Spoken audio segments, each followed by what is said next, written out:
Olá, seja muito bem-vindo ao Café com Bíblia, o devocional diário da Primeira IPI de Santos. É muito bom ter você por aqui.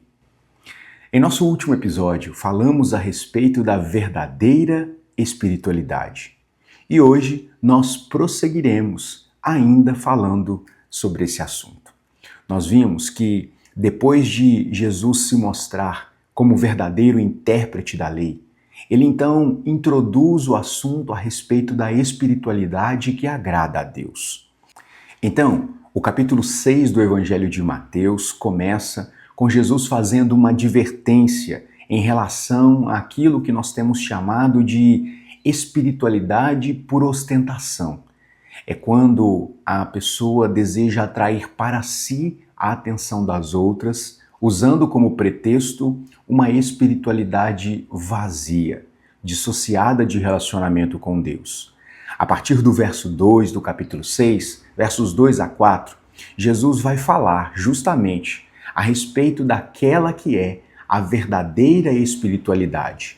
É quando se busca a prática da justiça como consequência daquilo que nós vimos, ou seja, quando nós encontramos a verdadeira felicidade de que Jesus descreve no capítulo 5 do mesmo Evangelho.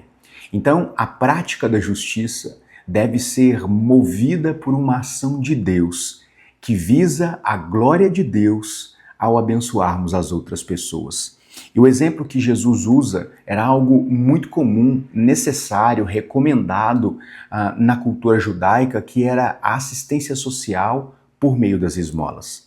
Se por um lado, os religiosos do seu tempo faziam a coisa boa pelo motivo errado, ou seja, a coisa boa era dar esmolas, abençoar. O motivo errado era chamar atenção para si. Jesus diz: quando vocês forem fazer isso, Jesus não está trazendo a prática da justiça ou abençoar as pessoas como sendo uma hipótese. Jesus está dizendo que quando vocês fizerem isso, façam a coisa certa pelo motivo certo. Porque tão importante quanto as nossas atitudes são as intenções do nosso coração. Agora, a partir do verso 5 do capítulo 6, Jesus parece mudar um pouco o foco. Embora ainda esteja tratando de espiritualidade ou da verdadeira espiritualidade, agora ele vai tratar desta espiritualidade em relação a Deus.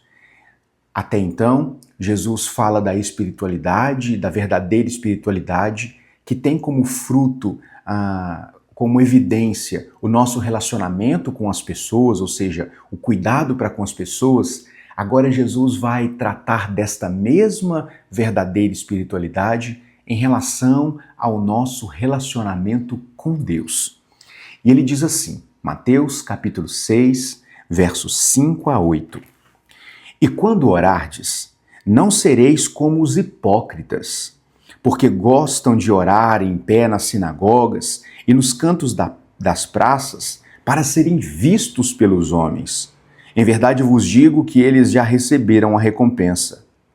Tu, porém, quando orares, entra no teu quarto, fecha a porta, orarás ao teu pai que está em secreto, e teu pai que te vê em secreto te recompensará. E orando, não useis de vãs repetições como os gentios, porque presumem que pelo seu muito falar serão ouvidos.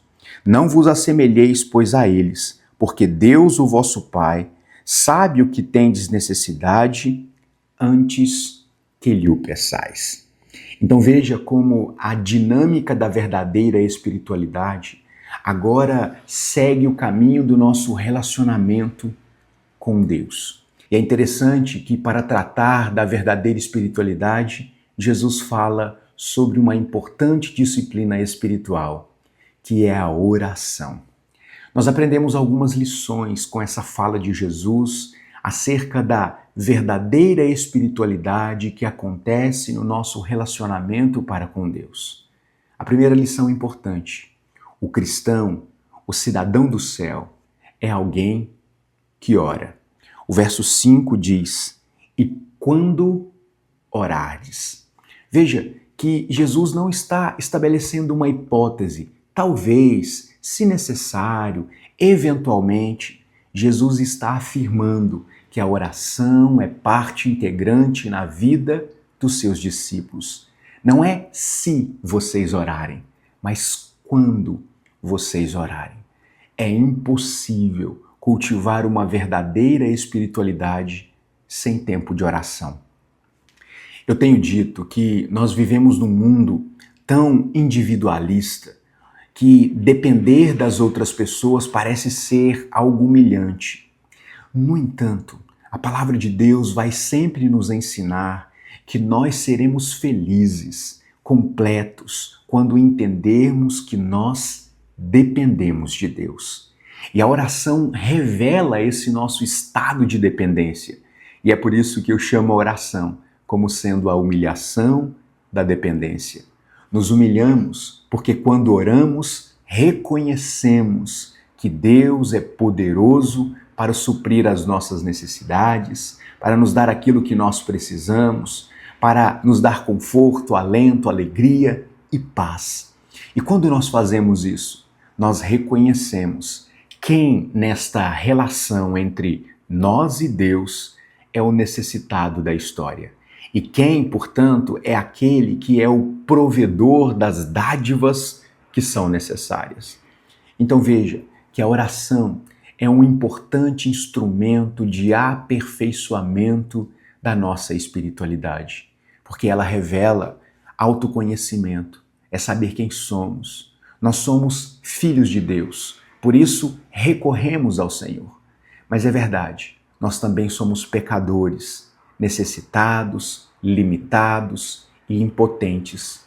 Por isso, nós apresentamos a nossa vida diante de Deus, aquele que é santo, puro e todo-poderoso, aquele que é capaz de mudar as coisas à nossa volta, como quem acredita na intervenção de Deus. Mas em segundo lugar, nós também aprendemos com esse texto que essa disciplina espiritual, que é algo bom, algo correto, não pode ser instrumento para ostentação espiritual. Veja o que Jesus diz no verso 5. E quando orardes, não sereis como os hipócritas, que gostam de orar em pé nas sinagogas e nos cantos das praças para serem vistos pelos homens. Em verdade eu vos digo que eles já receberam a recompensa. Veja que a oração não pode ser um meio pelo qual nós chamamos atenção para nós mesmos. A oração é, na verdade, a maneira que nós abrimos o nosso coração diante do Senhor e falamos com o nosso Pai. A oração não revela o quão importante nós somos, mas o quão necessitados de Deus nós somos. Em terceiro lugar, a oração não é um palco para autopromoção.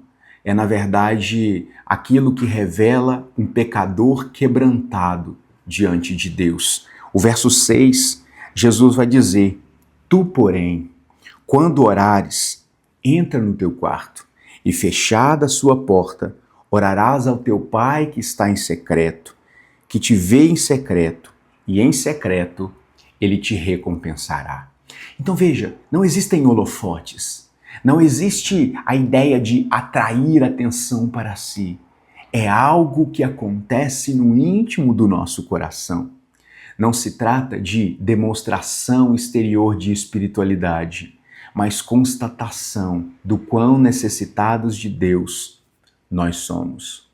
Jesus termina esta sessão apontando, dando os primeiros passos para aquilo que, no episódio de amanhã, chamaremos de uma oração que agrada a Deus.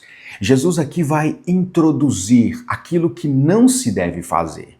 Quando nos versos 7 e 8, Jesus diz: quando orares, não useis de vãs repetições como fazem os gentios.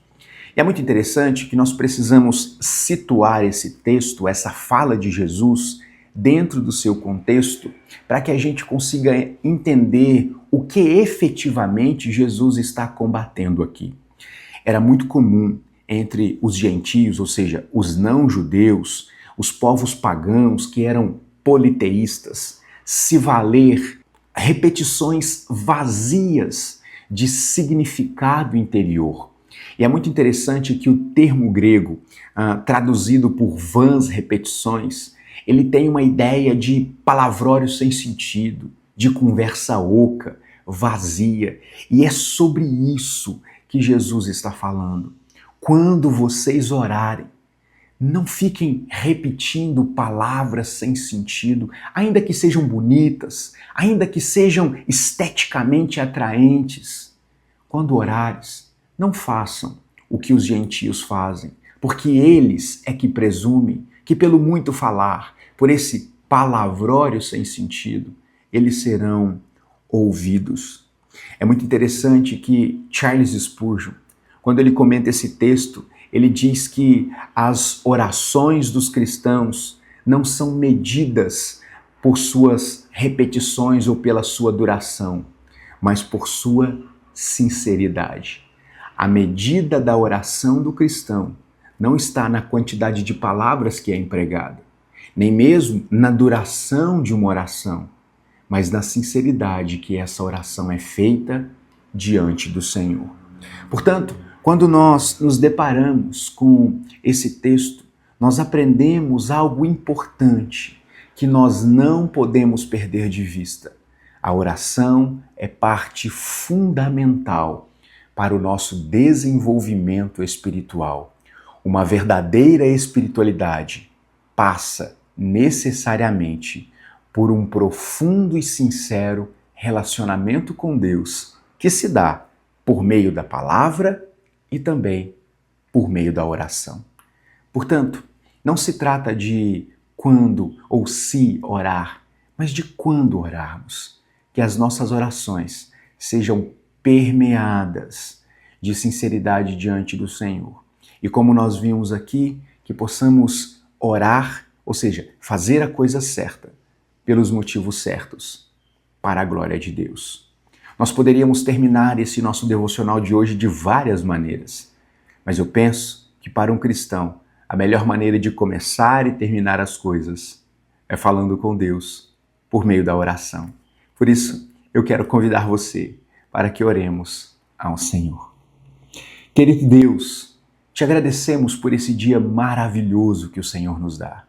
Te agradecemos pelo privilégio que nós temos de falar contigo, de abrir o nosso coração a Deus e saber que somos ouvidos pelo Senhor e que, segundo a sua vontade, os seus santos decretos, nós seremos pelo Senhor atendidos. Obrigado, Deus, por este relacionamento que o Senhor permitiu que tivéssemos contigo por meio da oração. Obrigado, Deus, por esse grande privilégio de podermos nos relacionar com o Senhor como um filho se relaciona com um pai. Que o Senhor, ó Deus, nos abençoe. Que o Senhor, ó Deus, toque em cada um dos nossos corações, nos motivando, nos movendo, nos desafiando a uma vida de oração na presença do Senhor. Que o Senhor abençoe a minha vida, a vida de cada um dos meus irmãos. Que tenhamos um ótimo dia na presença do Senhor. Essa é a nossa oração, o nosso desejo, em nome de Jesus. Amém. Que Deus abençoe o seu dia. Que tenhamos todos um ótimo café com Bíblia. Tchau!